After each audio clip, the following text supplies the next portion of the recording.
அன்பு சொந்தங்களுக்கு வணக்கம். நான் இன்றைக்கி உங்களுக்கு ஒரு கதை சொல்ல போகிறேன்.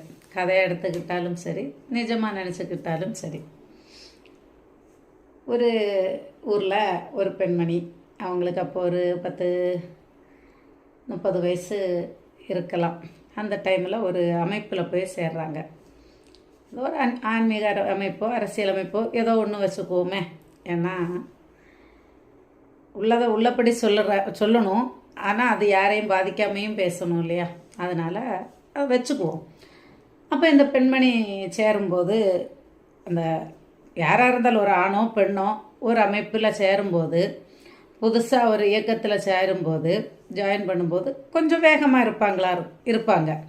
பயங்கர சுறுசுறுப்பாக இருக்கிறாங்க. அவங்க வயசோ இல்லை அவங்களுடைய ஆர்வமோ அமைப்பில் புதுசாக நம்ம இப்படியெல்லாம் பண்ணினா நமக்கு நல்ல பேர் கிடைக்கும், நல்லா இருக்கும் அப்படின்னு நினச்சாங்களோ, இல்லை அவங்க கேரக்டரோ பயங்கர சுறுசுறுப்பாக எல்லா பணிகளையும் செய்கிறாங்க. என்ன பணி கொடுத்தாலும் அதை சிறப்பாக செய்கிறாங்க, சிறப்புடன் செய்கிறாங்க. இப்படி போயிட்டு இருக்கும்போது அதில் இருந்த ஒரு பெரியவங்க அந்த பெண்மணியை பார்த்து, நீ ஓவர்டேக் பண்ண நினைக்காதீங்கோ, நீ ஓவர்டேக் பண்ண நினைக்காத அப்படின்னு சொல்லி, நீங்கள் ஓவர்டேக் பண்ண நினைக்காதீங்கன்னு சொல்லியிருக்காங்க. ஆனால் நான் என்ன சொல்கிறேன்னா, அந்த பெரியவங்களுக்கு நம்ம பதில் சொல்ல முடியாது.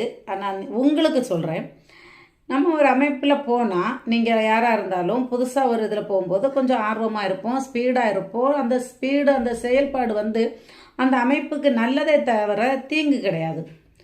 ஓவர்டேக் பண்ணக்கூடாது அப்படின்னு நீங்கள் நினைக்கிறது தப்பு. ஓவர்டேக் பண்ணக்கூடாதுன்னு நம்ம நினைக்கிறதும் தப்பு, ஓவர்டேக் பண்ணக்கூடாதுன்னு அடுத்தவங்கள சொல்கிறதும் தப்பு. ஏன் அப்படின்னா, ஓவர்டேக் பண்ணித்தான் ஆகணும். வண்டின்னு இருந்தால், வாகனம்னு இருந்தால் நம்ம ஓவர்டேக் பண்ணணும். வாழ்க்கைன்னு இருந்தாலும் ஓவர்டேக் பண்ணணும். எக்ஸாம்பிள், நம்ம ஒரு ஸ்கூலில் படிக்கிறோம், ஒரு 12th படிக்கிறோன்னு வைங்களேன். டீச்சர் 12th டீச்சராக இருப்பாங்க. ஃபஸ்ட் ஸ்டாண்டர்ட்லேருந்து 12th வரைக்கும் ஒரு டீச்சர் இருப்பாங்க. நம்ம அவங்கள ஓவர்டேக் பண்ணி போயிட்டே தான் இருக்கிறோம். ஐயோ, நமக்கு முன்னாடி வந்தவங்க, நம்மளோட படித்தவங்க, பெரியவங்க, அவங்க டீச்சராக இருக்கும்போது நம்ம கலெக்டர் ஆகக்கூடாதுன்னு எந்த மாணவனும் நினைக்கவும் கூடாது.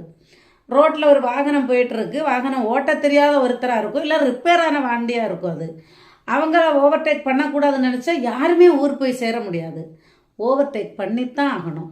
அதனால் நீங்களும் ஓவர்டேக் பண்ணுங்க, ஓவர்டேக் பண்ணுறவங்களையும் தடுக்காதீங்க. ஓவர்டேக் பண்ண முடிஞ்சவங்கெல்லாம் ஓவர்டேக் பண்ணட்டுமே. பண்ணுற விதம் சேஃபாக இருந்தால் எங்கே வேணாலும் யார் வேணாலும் ஓவர்டேக் பண்ணலாம். யாரையும் இந்த மாதிரி யாரும் சொல்லாதீங்க. கண்டிப்பாக ஓவர்டேக் பண்ணுறது தப்பு இல்லை. ஓவர்டேக் பண்ணித்தான் ஆகணும். எல்லோரும் ஒரே இடத்துல ஒரே நிலையில் இருக்க முடியாது.